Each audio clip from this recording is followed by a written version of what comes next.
വെള്ളിയാഴ്ചത്തിലായി. ഭക്തർ ഭാഗ കൊലപാതകമല്ലേ മുണ്ടത്തിക്കാട് സംഭവിച്ചത്? വെടിക്കെട്ട് യഥാർത്ഥത്തിൽ ഒരു ഭീകര പ്രവർത്തനമല്ലേ? അപകടം എന്ന് പറയുന്ന പ്രശ്നത്തെ ലഘൂകരിച്ച് കാണുകയല്ലേ? അബ്സല്യൂട്ട്ലി. വെടിക്കെട്ട് എന്താണിത്?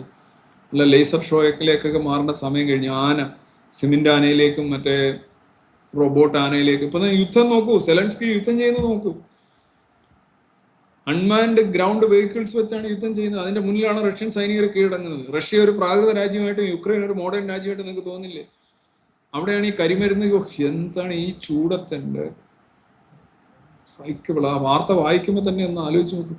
എല്ലാം പാവപ്പെട്ട മനുഷ്യർ, പാവപ്പെട്ടവരായാലും പണക്കാരായാലും എല്ലാവരും ജീവൻ ഒന്നാണ്. എന്നാലും ഞാൻ പറഞ്ഞതാണ്, ഈ മേഖലയിൽ പണിയെടുക്കുന്ന മനുഷ്യര് ഈ വാർത്തകൾ വായിച്ച് ഒരുമാതിരി